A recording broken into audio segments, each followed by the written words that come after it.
Fue sobrecargo, corredora de bienes raíces, traductora, hasta llegar a ser conductora de noticias.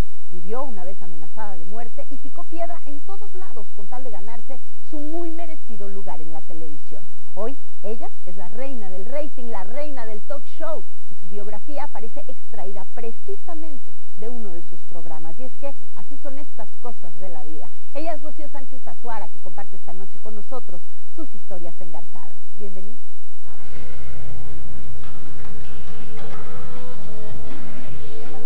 Pues hay cosas que me faltan. ¿En qué consistía esta rehabilitación? Uno no se da cuenta hasta la hora que llega uno. Totalmente. Yo había hecho eso, me la puedo que le cuente. O sea, Le dolería mucho lo que está pasando. ni con Mónica. Programa de historias engarzadas.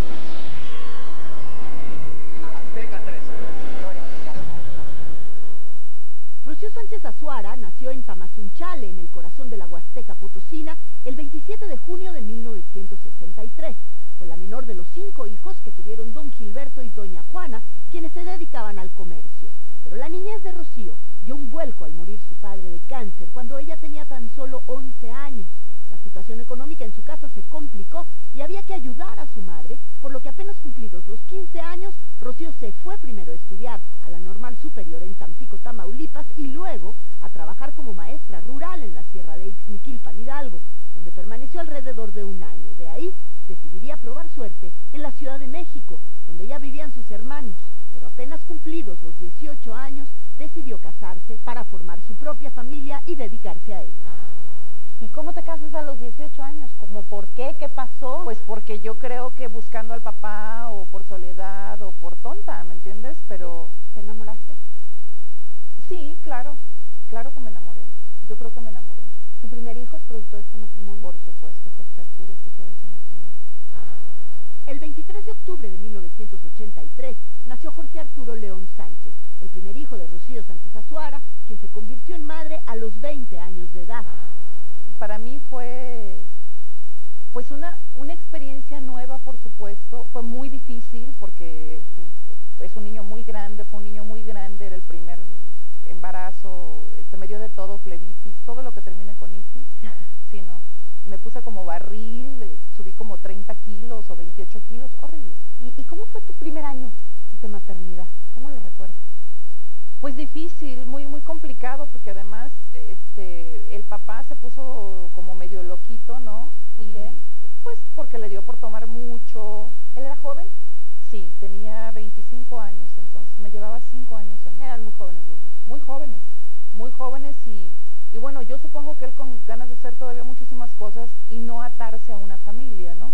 Y con un problema de alcohol en casa, cuando eres tan jovencita que no entiendes muy bien. Sí. ¿Cómo lo viviste eso? Horrible, Mónica, porque además en mi casa vaya, mi papá yo no lo recuerdo más que tomarse una copita de whisky para la presión alta. No se fuma, no hay ese tipo de vicios, ¿me entiendes? Era como si me hubieran sacado de mi burbuja, donde yo era tan feliz, para enfrentarme al mundo cruel, al mundo real, ¿no? ¿Sufriste mucho en ese matrimonio? Muchísimo. Yo frecuentaba la casa de ellos dos y con todo respeto, pues yo notaba que algo allí andaba un poco mal. Cuando Jorge Arturo tenía 3 meses de edad más o menos, evidentemente yo estaba abocada a su cuidado, ¿no? Esta persona llega ebrio y me agarra y me da de patadas. Y todo fue porque yo pregunté, porque una noche no llegó a dormir. Entonces, evidentemente, hablamos a la Cruz Verde, hablamos a todas las cruces habidas y por haber, y el tipo no aparecía. Entonces yo le dije, ¿y dónde estabas? Eso fue todo lo que yo dije. Entonces me abrió la cesárea de un lado y lo que yo hice fue, fíjate, la ignorancia, ¿no? Y más que eso, la vergüenza. Yo tenía mucha vergüenza de decirle al ginecólogo, me pegaron. Y el doctor me dijo, ¿qué te pasó? Se me abrió la herida. ¿Pero por qué se te abrió la herida? ¿Qué hiciste? Y le dije, no, pues es que cargué una maceta. Ya sabes cómo me puso. Después de este incidente, ¿al cuánto tiempo te separaste de tu marido? No lo volví a ver en mi vida. Él nunca volvió a entrar a la casa. Jamás. ¿Y nunca lo volviste a ver en tu vida? Jamás. Para mí se murió. Porque me faltó el respeto, porque pues acabó conmigo ese día, ¿no? Sí, pero había que divorciarse y hacer No, me divorcié. A través De edicto. De edicto, me ayudó un abogado, porque yo no lo quería volver a ver en mi vida. Él no se puso loco y te buscó y nada. Jamás. Tampoco te buscó. Jamás. O sea, como si nunca hubieran existido el uno para el otro y Así no es. hubiera habido un hijo y Se no lo hubiera... tragó a la tierra, como lo oyes. Y yo creo que hizo muy bien. Ella lo que me decía es, bueno, si quieres conocerlo, adelante, yo no me voy a entrometer, ¿no? Te puedo apoyar, pero jamás me nació, realmente no lo necesité, y bueno, llega una edad donde el papá ya esté o no esté, ya te formaste, entonces afortunadamente tuve buenos ejemplos, digamos, para la figura paterna, entonces jamás lo necesité, nunca pregunté mucho por él, realmente. Rocío tenía ahora que salir a trabajar para mantener a su hijo, que en ese momento se quedó al cuidado de su abuela, quien se lo llevó a vivir al Agua Azteca, aunque visitaban a Rocío al menos una vez al mes. En un principio sí te duele un poco, sí a lo mejor te llega ese pensamiento de por qué los niños en la escuela, ¿no? Tienen a su mamá y a su papá aquí y yo no. Pero mi abuela también es mi mamá prácticamente. Es su mamá.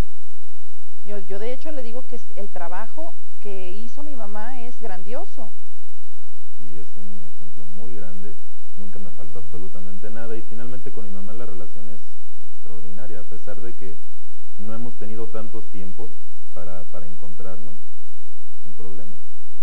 Y él me respeta y supongo que me quiere como mamá, pero más yo creo que me ve no como mamá, sino como su amigo, yo qué sé, ¿no? ¿Y cómo lo sientes tú eso? Padre. Es que, claro, Moni, es que yo creo que en la vida tienes que respetar la decisión de cada quien. Exactamente, entonces las cosas se dieron así y yo creo que fue lo mejor que pudo haber pasado en ese momento. Y cuando se dio la oportunidad para que él viniera conmigo, él no quiso venir conmigo y yo lo respeté. Claro, y con todo el dolor de tu corazón y como tú quieras, pero lo tienes que respetar. ¿Por qué no quise? La verdad es que es una respuesta que todavía no tengo. Me he quedado pensándolo.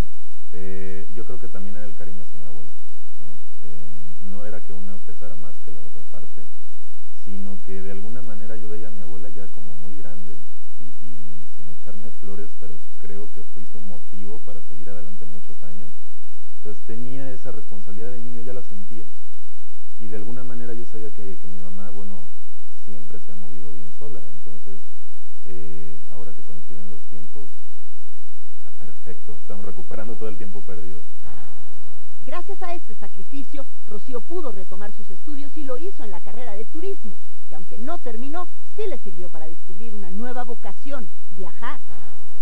Y que te metes de sobrecargo. Pero a ver, oye, y así de fácil, no.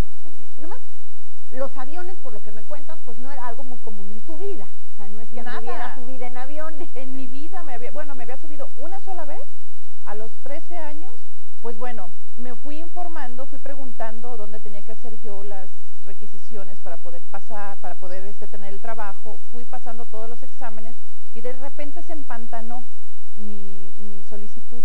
Había demasiada gente queriendo entrar.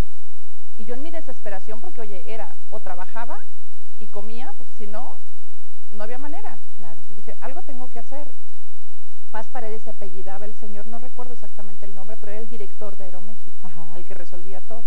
Entonces yo ni tarde ni perezosa agarré un taxi, me fui a Reforma, pregunté dónde estaba la oficina y le pregunté a la secretaria si estaba y me dijo sí, pero está ocupado. Le dije, con permiso, agarré y me metí y le dije, oiga señor, yo necesito trabajo.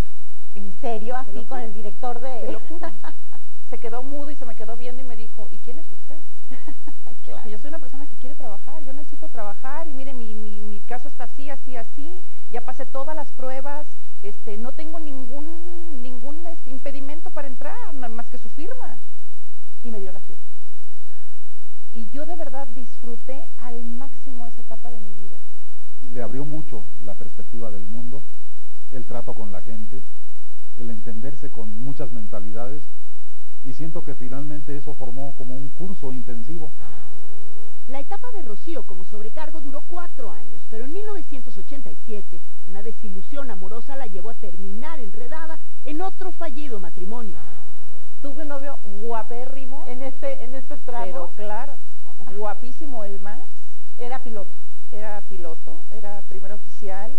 Bueno, tan perfecto que no me casé con él. Y entonces conoces al que va a ser tu segundo marido. Sí, pero eso fue como revancha. ¿Por qué? Ay, porque como yo estaba enamoradísima del piloto, y el piloto sí. O sea, terminaste con el piloto. Te dolió tanto que de despecho te casaste con Carlos Lara. Carlos. Carlos Lara, en aquel entonces, era integrante del famosísimo dueto de los 80s Lara y Munarre, que por supuesto apantalló a la joven sobrecargo, que muy pronto se enamoró y se casó con este cantante que le ocultó siempre un detalle sobre su vida. Nos casamos a los 4 meses de habernos conocido y resultó que el hombre estaba casado. Yo me entero que estaba casado, me enteré de una manera bastante extraña, ¿no? Y fue por recibos telefónicos. Porque claro, como yo estaba trabajando de sobrecargo de aviación, pues el hombre aprovechaba las ausencias para hacer sus rollos, ¿no? Para tener su otra casa. Exactamente.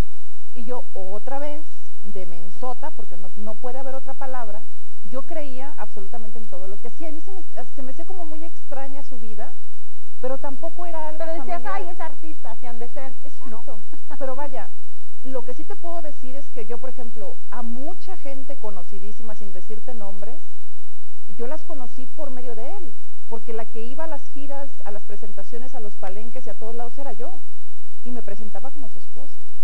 Pero lo que sí, y ya después del paso del tiempo te das cuenta y te caen los 20, es que no me dejaba hablar con nadie, ni siquiera con Jesús Monar. No me dejaba que yo sostuviera una conversación con nadie más. Obviamente porque yo me iba a enterar. La relación no lo daba, pero si lo hubiera dado tampoco me gusta meterme en la vida de otra gente, ¿no? Creo que cada quien somos mayores y cada quien es responsable de sus cosas, ¿no? Y no tenía por qué meterme yo a decirle nada. Sí, éramos amigos, o somos amigos, pero no teníamos una relación, no nos frecuentábamos mucho. Terminando de cantar, yo me iba con mi familia o me hacía mis cosas y él con las suyas. Rocío finalmente se enteró de la verdad en septiembre de 1987, cuando tenía 5 meses de embarazo de su segunda hija, lo que la había obligado a dejar su trabajo como sobrecargo. Su familia, su otra familia. Claro, su real familia, porque él estaba casado con esa persona mucho antes que conmigo y tenía un hijo con esa familia.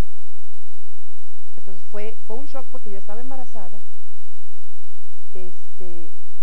ya había bajado de vuelo porque obviamente ya no podía seguir volando. No, mi vida dio un giro de 852 grados, espantoso. Fue un golpe muy duro para ella, pero como dicen, lo que no te mata te fortalece, ¿no? Y yo creo que de ahí despegó, yo creo que hay una Rocío antes y una Rocío después de eso. ¿Y sabes qué hice yo? Nada. Yo no quise demandarlo por bigamia, yo lo único que hice fue, lo que sí le prohibí, que se volviera a acercar a mí, ¿no? Que por su vida no se volviera a acercar a mí. Y nunca más lo hizo, afortunadamente. Lo intentó hacer, pero yo lo paré, ¿no? Y yo me fui a dar a luz a Veracruz. Y estuvimos ahí, con ella nada más, de la misma manera como estuvimos antes, ¿no? En mi caso, de hermano. Tienes que dejar de juzgar, tienes que renunciar a esa posibilidad. Uno no juzga. Uno tiene que estar al tanto de lo que puede hacer para que aquello salga adelante, ¿no? Si de por sí muchas mujeres sufren esta depresión posparto, no me quiero imaginar lo que debe de haber sido la tuya, encontrándote otra vez sola con un bebé recién nacido, con un hombre que te acabas de dar cuenta que te engañó de todas, la debes de haber pasado muy mal. Horrible. Es la primera y única vez que me quise morir. La primera y única vez que me fui al malecón porque me quería aventar al mar. Yo no quería vivir. Yo no quería saber absolutamente nada de la vida. O sea, es que, ¿sabes qué? Yo definitivamente no pertenezco a este planeta porque todo sale mal. Y obro de buena fe y resulta que me ven la cara. Y no puede ser. Era demasiado dolor, pero además ver a la criatura tan chiquita y efectivamente saber que Jorge está con mi mamá, tener la responsabilidad de la niña. Yo no tenía un futuro, Mónica. Yo ya no podía hacer mi sobrecargo. No podía regresar a hacer sobrecargo. No, ya tenías que inventarte una vida de nada, de cero. A fuerza. y con una niña chiquita y otro niño, era una película de terror, ¿no? Pero esta película de terror muy pronto daría un giro radical y la primera en sorprenderse sería su protagonista. No se vayan, volvemos. Ciudades Nuevas pasó y para todos los que estuvimos trabajando en Ciudades Nuevas. Y entonces empezamos a desarrollar una muy buena dinámica al aire. Bueno, pues vamos a nuestra primera pausa comercial. Parece muy bien, pero no se vaya, no se mueva de su televisor, que enseguida regresamos con más de Ciudad Desnuda, el noticiario que todo México ve. Teníamos que proteger a Rocío Sánchez Azuara, su programa era muy importante y sabíamos de que había amenazas de muerte en contra de ella. Me temblaban hasta las rodillas, porque si yo me muero no pasa nada, pero y mis hijos estaban muy chiquitos.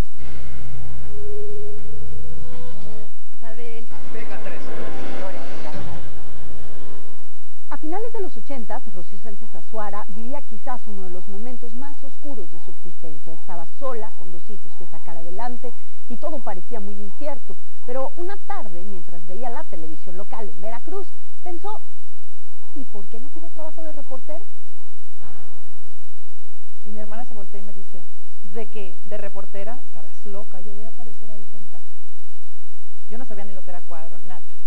Me dice, ah, sí, ¿y por qué? Pues porque yo sé hablar muy bien, hablo 2 idiomas, hablo muy bien, tengo muy buen dominio.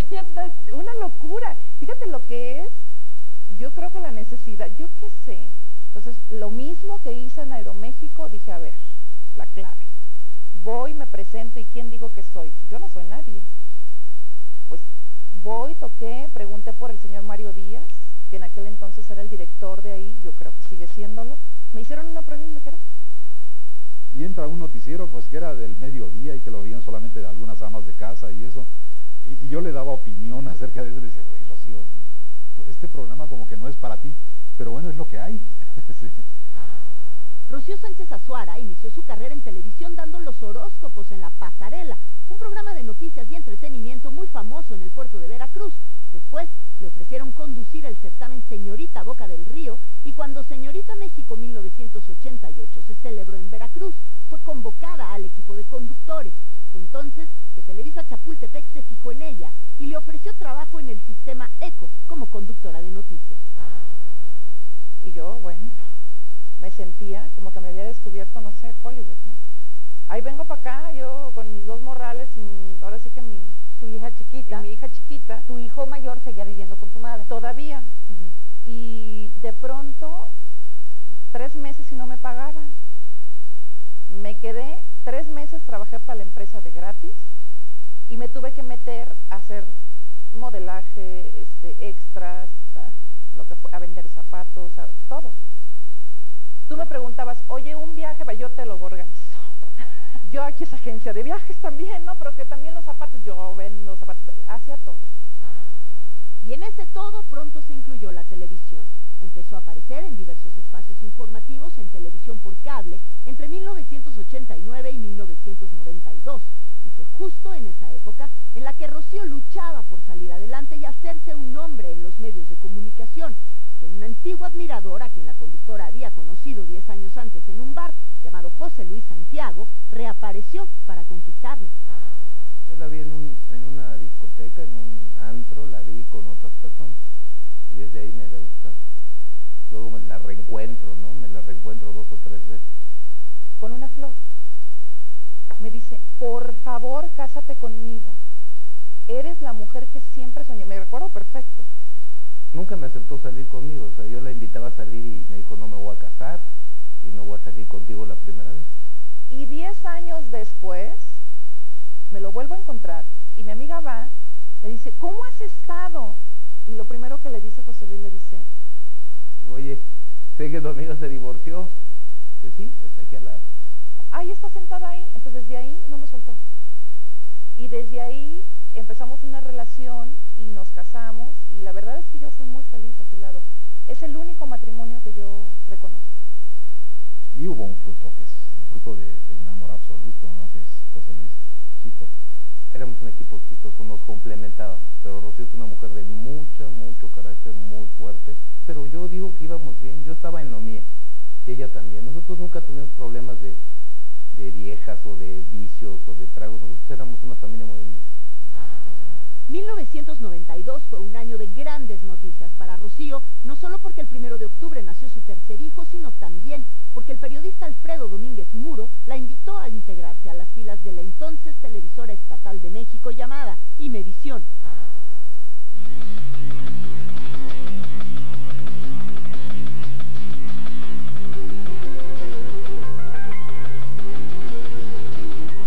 Alfredo Domínguez Muro me dio la grandiosa oportunidad. Eternamente se lo voy a vivir agradecida porque gracias a eso pude pagar renta, pude comer, pude hacer muchas cosas. Yo también le tengo que estar muy agradecido porque ella aceptó mi proyecto, aceptó las carencias que teníamos carencias muy fuertes, aceptó lo poquito de dinero que había, pero era muy honesto en el sentido que esto es lo que hay, Rocío. Y si le ayudabas con vales, con cosas, sí traía sus problemas personales muy fuertes, pero ¿sabes qué? Ante la pantalla jamás lo reflejó. ¿Y entraste en Imevisión haciendo qué? Siendo conductora de deporte. Deporte. Te digo, no hombre, si a mí me hubieran dicho ahí... ¿Y sabías algo de deporte? Nada, deporte. Yo los hacía, corría toda mi vida de deportes, pero el momento que entraba a cuadro era mágica. Yo decía, esta pobrecita no sabe y yo quiero que se quede, ojalá no se decepcione tan rápido, porque yo sentía que tenía, perdóname que lo diga así, que tenía yo una joya y que estábamos haciendo un trancazo para la tele de deportes. Había muchos celos, porque había conductores más preparados, más fogueados, que los 10 o 20 minutos que tenía Rocío en el noticiero, ellos sentían que era de ellos. Estamos hablando de una mujer guapa, una mujer atractiva a la cámara, me refiero en ese aspecto, y que de pronto desplace a un comentarista de deportes, que sabe de deportes y que viene subiendo el escalón y que cree que los 5 minutos o los 10 minutos son muy importantes y que yo, el director, le decidiera que fuera Rocío, había muchos celos. ¿Y te sentías incómoda? Muy incómoda. Algo que no sabías hacer y que no era lo tuyo, vaya. Me sentía deshonesta. Sentía que no estaba siendo honesta conmigo misma y dijo, yo no sirvo para deportes, no tiene ni caso. Y yo le pedí en muchas ocasiones la oportunidad a Noticias y nunca se abrió esa puerta. Nunca se iba a ir a Noticias, porque Noticias iba a ser un éxito de inmediato, Rocío Sánchez Azuara. Yo sabía que no le iban a dar la oportunidad. ¿Por qué? Porque la decisión la tomaba Pedro Ferriz de Con. Si tú invitas a Pedro a un bautizo, él tiene que ser el niño, ¿no? Entonces preferí como que retirarme y seguir yo edecaneando y modelando y me dejaba algo para comer. Yo estuve muchos años edecaneando con Ana Binocur. Fíjate. Nos tocaba en el mismo grupo. Hacíamos las fotos y las publicidades de unas medicinas. No te voy a decir el nombre. Además, entonces muchas veces, además de toda la campaña de publicidad, había congresos médicos en donde teníamos que llegar y, por ejemplo, recibir a los doctores, etcétera, y todo eso. Y bueno, ahí también la que nos decía cómo y la que sabía cómo moverse era Rocío, y bueno, y esto es acá, y ustedes en su papel, etcétera. Siempre fue muy maternal, siempre fue mamá, pollito de todos, pero siempre muy simpática. O sea, también tiene esta personalidad dicharachera. Pero entonces, en 1993, Imevisión se convirtió en TV Azteca y las puertas de la pantalla chica volvieron a abrirse para Rocío Sánchez Azuara. La historia de la conductora de televisión más polémica y vistosa comenzaría a escribirse. Volvemos. Que le habían pagado a él para falsificar un pasaporte porque me habían mandado a asesinar. Y durante 30 días pues, tuvimos mucho miedo. Rocío pues tenía jugaduras, salía con 2 carros, uno por delante y uno por detrás. Me amenazaron a mí y a mis hijos, yo vi el video. El tipo estaba dando fe y testimonio con pelos y señales de todos mis movimientos. 1993 marcó un momento histórico para la televisión mexicana porque nació TV Azteca con una nueva propuesta y nuevos rostros, entre ellos el de Rocío Sánchez Azuara. Entonces yo fui acompañando a una amiga. ¿La fuiste a hacer un casting? Fui a hacer un casting. Acompañar a una amiga a hacer un casting, la desesperación porque ella no podía leer el prompter, el floor manager, que todavía sigue ahí, se llama Juan Carlos, fue floor manager de ustedes. Sí, Charlie, claro. Charlie. Me dijo, ¿por qué no lo haces tú? Me dice, pero es que yo no vengo a hacer el casting, no vengo ni preparada. Le digo, no te preocupes, tú haz lo que yo te voy a decir. Me senté y lo hice de volada. Entonces me dijo Juan Carlos, óyeme bien lo que te voy a decir, tengo muy buen ojo, tú eres la que te vas a quedar y tu carrera va a llegar muy lejos. Además tienes esa cosa que nosotros vemos en la pantalla o a través de la pantalla, tienes un ángel precioso. Proféticas palabras, proféticas y benditas palabras, porque de verdad se convirtió en decreto, hasta que finalmente me quedé y me quedé noticia. ¿Qué tal? Muy buenas tardes, los saludamos con gusto en Meridiano Billy Parker. Y Rocío Sánchez Azuara, es un placer que nos acompañe. Déjeme decirle que al año ocurren 1.200.000 accidentes automovilísticos que producen 14.000 muertes y 115.000 lesionados. Pasaba a las 2 de la tarde en ese entonces. Estoy hablando del 94, 95, por ahí así. Veo cómo se va inclinando por el periodismo social. Se clava mucho en las historias humanas y nos permite a los que colaborábamos en ese entonces en los noticiarios a ver que tenía gran interés por la comunidad y va enrolándose en un perfil que hasta ahora pues creo que ha funcionado, ¿no?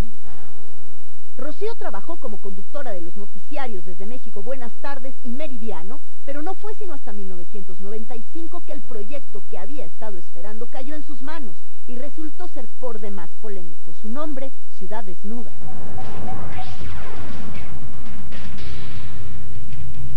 Buenas noches, les habla Eduardo Blancas para invitarlos a recorrer un mundo de noticias insólitas sin salir de casa. Yo soy Rocío Sánchez Azuara, bienvenidos a Ciudad Desnuda, el programa que lo dice primero, para que nadie se lo cuente.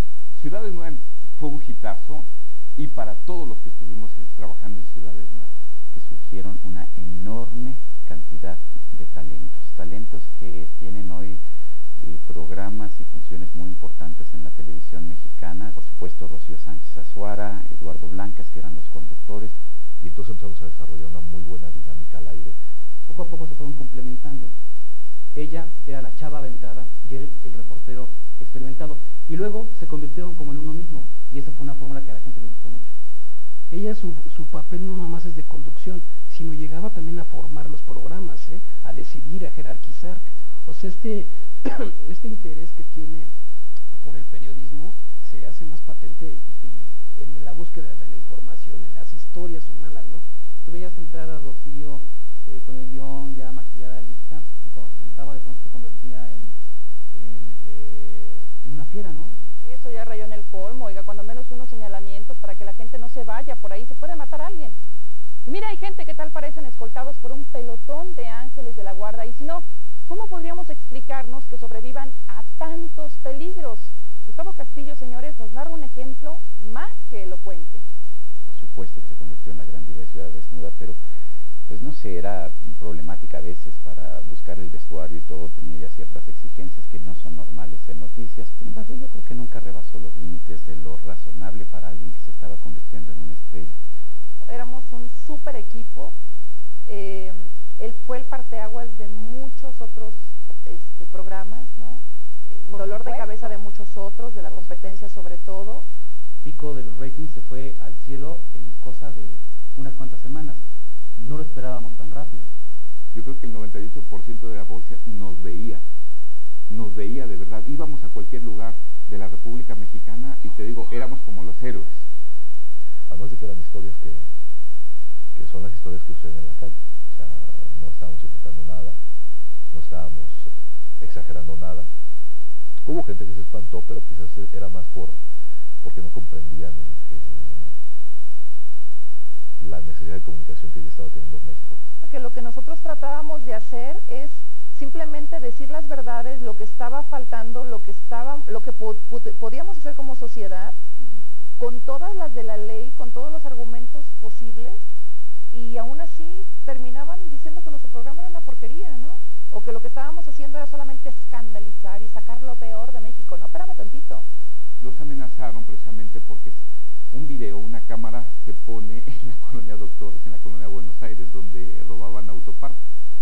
La gente de la Buenos Aires, la gente de la Doctores amenaza a Rocío Sánchez Azuara o gente de Tepito, gente no sé de dónde, pero la amenazan de muerte, le mandan cartas y le dicen que la van a matar. Fue una persona a denunciar en Televisión Azteca que le habían pagado a él para falsificar un pasaporte pasaporte porque me habían mandado a asesinar. Entonces, él estaba haciendo un pasaporte para alguien que tenía que salir después de que me matara. Esa noticia la recibe, creo, Sergio Sarmiento, y yo me puse a llorar. Y me dijo Sergio, que es, vaya, mis respetos para el señor, le aprendí muchísimo. Me dijo, ¿es en serio?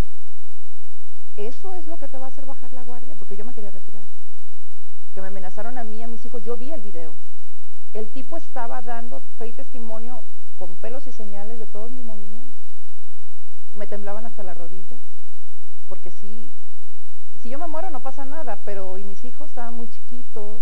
Teníamos que proteger a Rocío Sánchez Azuara, su programa era muy importante y sabíamos de que había amenazas de muerte en contra de ella, de manera que pues también se tuvo que someter a una protección.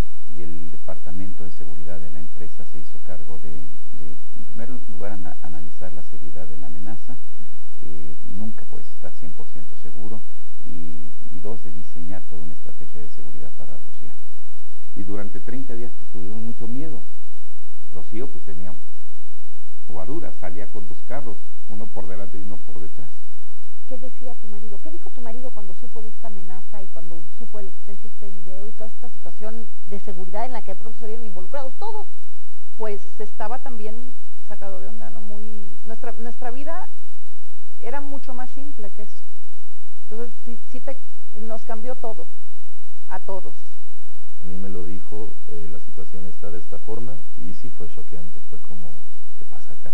Mi hijo chiquito, José Luis, me decía, fue otro de los motivos por los que me fui a Estados Unidos, porque mi hijo chiquito lloraba y decía que no se quería subir al camión pesado, porque era una camioneta blindada, que él no se quería subir a ese camión pesado, que él quería irse con su papi en el carrito, bla, bla, bla, en la vida que nosotros teníamos. Y mis hijos no conocían otra vida que no fuera una jaula. De acuerdo que traer escolta era como algo raro. O sea, ir al baño y que te acompañaran, ir a cualquier lado y que estuviera la escolta no es así como de fantasía, es medio desagradable. Pero de alguna manera pues entendimos que era el precio, ¿no? Y él por supuesto que me dijo, creo que no tienes ninguna necesidad de estar viviendo una vida que no te gusta y que no pediste, porque por aquí no era la cosa, ¿no? Entonces yo entiendo que sientes mucha pasión por tu trabajo, pero también sé lo que sientes por tu familia, así que yo te apoyo en lo que tú quieras hacer. Si tú te quieres retirar, ¿por qué te quedaste, Rocío? Porque creo que alguien tiene que dar la cara, ¿no? Y yo creo que yo ya sufrí suficiente y ya pasé por suficiente como para no ser yo quien la dé. Por eso me quedé, porque creo que si yo me hubiera retirado, hubiera como que entregado las armas, era una manera de rendirme ante algo que yo no quería rendirme. Pero te habían llenado de miedo. Sí tuve miedo, mucho miedo. Y al final entendí que el miedo, y lo digo constantemente, el miedo te paraliza, el miedo no te sirve de nada. Nunca la vi desfallecer. La vi con miedo, claro, por supuesto, ¿no? Pero nunca la escuché decir que tiraba la toalla. Creo que al contrario.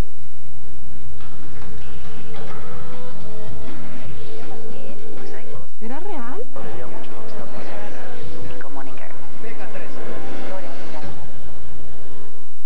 A pesar de las amenazas que había recibido, Rocío estaba dispuesta a continuar con su trabajo en Ciudad Desnuda hasta las últimas consecuencias, pero la presión ejercida por ciertas instancias gubernamentales en aquel momento sobre el perfil y contenidos de la emisión hicieron que la televisora decidiera retirarlo del aire, lo que sucedió el 14 de noviembre de 1997, luego de permanecer 2 años con ratings históricos para la televisión mexicana. Termina por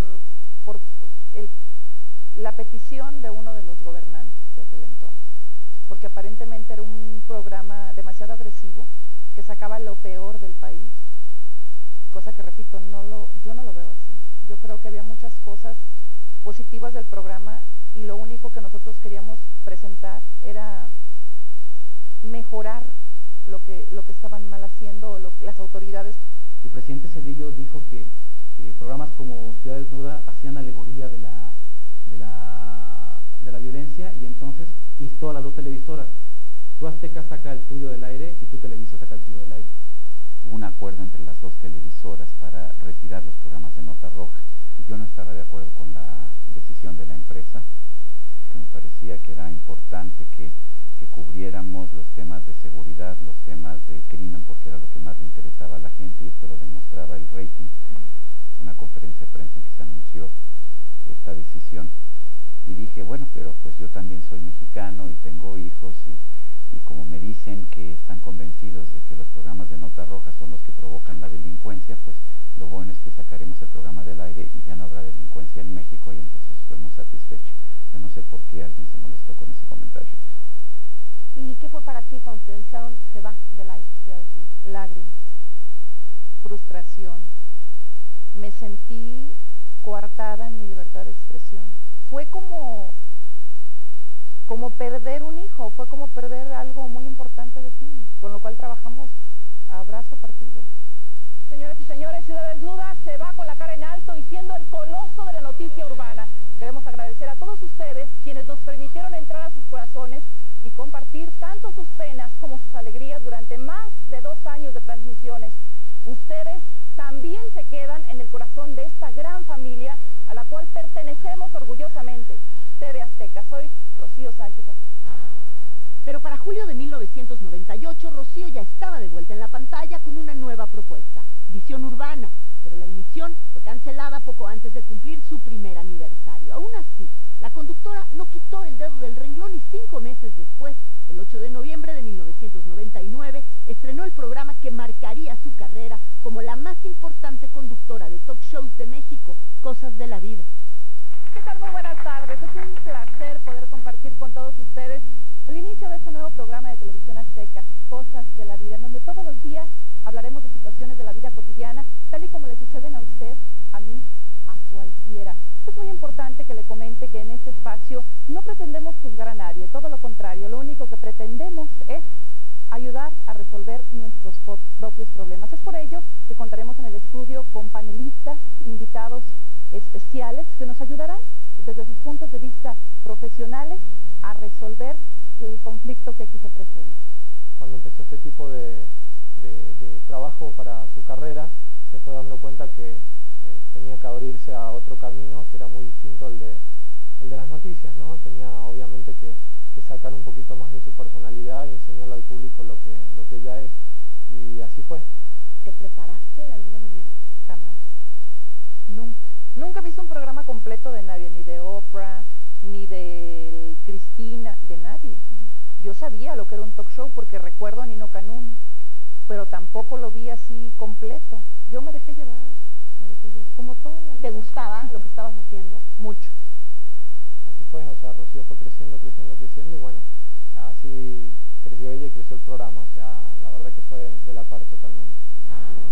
Pero en esta ocasión, la competencia en la televisión no dejaría sola a Rocío Sánchez Azuara, y de inmediato quisieron imitar el formato para enfrentar a la conductora con otros personajes no menos queridos y populares que ella.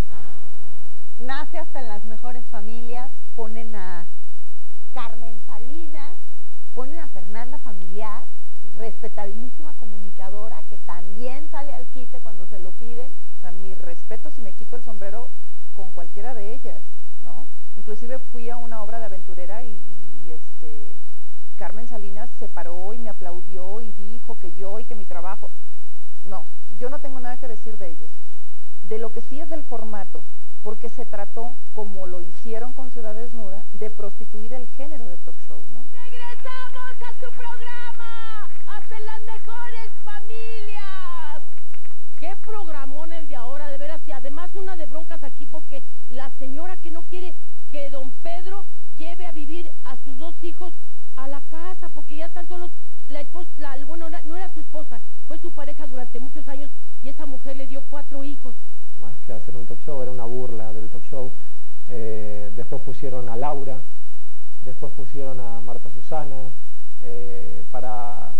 todos fueron competencias, ¿no? Pero la verdad que el gusto del público, como dicen, el que pega primero pega 2 veces, ¿no? Y eso fue lo que pasó con este formato y con este programa.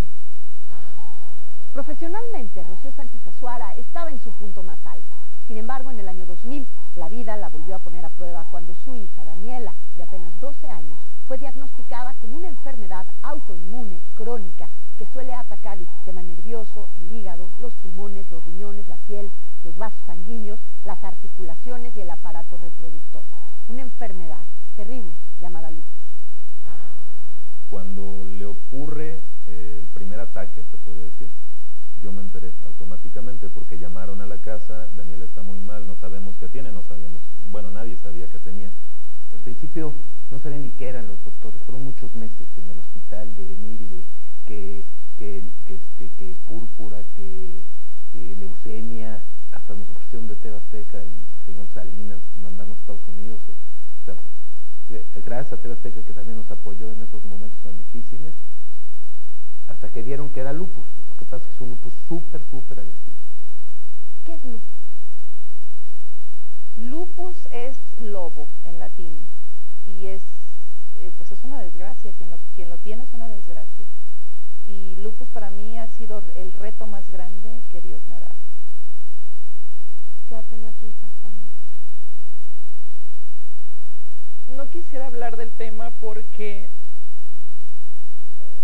yo no tengo empacho en poder hablarles de ese padecimiento, Moni, pero Daniela me pidió hace tiempo que no habláramos más de algo que le hace sufrir tanto, ¿no? Y bueno, yo lo quiero respetar porque es su vida, ¿no? Y porque al final la más afectada es ella, independientemente de lo que a mí me pueda doler, porque es como vivir con un alcohólico, es ir un día a la vez. Las personas que trabajan conmigo desde hace muchos años y que me conocen, timbra el teléfono y es Daniela y, o sea, es por lo único que yo puedo dejar de trabajar, ¿no? Yo lo sé. Por lo único. Yo lo sé y me atrevo a tocar el tema, te voy a decir por qué. Porque, y lo vamos a tocar hasta donde tú lo digas, yo seré la primera en respetar y sobre todo en respetar lo que tu hija quiera y lo que a tu hija le haga sentir bien y en paz. Pero yo tengo muchos años de conocerte, muchos. Los mismos años que tengo de verte trabajar incansablemente. Los mismos años que tengo de verte luchar como una guerrera y enfrentar con una dignidad y con una voluntad el padecimiento de tu hija, que es realmente sorprendente. Y pienso, como mamá también que soy, el ejemplo que representas para muchísimas mamás que están en tu zapatos. Por eso me atrevo a tocar el tema. Yo sé lo que es sufrimiento, yo sé lo que es estar peregrinando en los hospitales. Es algo bien difícil. Mi hija, no sabes cómo me duele, Daniela, porque yo creo que ha sido la más golpeada de mis hijas. Le tocó vivir de todo, pero mal. Daniela, durante los 4 primeros años de su vida, no tuvo un vestido nuevo, ¿no? Porque yo no se lo podía dar. No tuvo cuna, no tuvo muchas cosas. Y encima, cuando tiene 12 años, debuta con esta cosa, dijo, ¿qué está pasando? 6 meses en hospital, porque nos la regresaban y luego le daba convulsiones porque le tocó el cerebro. Fue una cosa fuertísima. Pero cuando te dicen que no hay cura y que hay que ver cómo se va a atender y que no hay cura y que es una enfermedad de latidas y que hemos llevado 3 años quimio y que luego que ya quimios no y que nueva medicina y que un día está bien y al otro día cambia la situación y llevamos 10 años con eso. Si alguien viniera hoy y me dijera, ¿cuál es tu deseo y qué darías a cambio?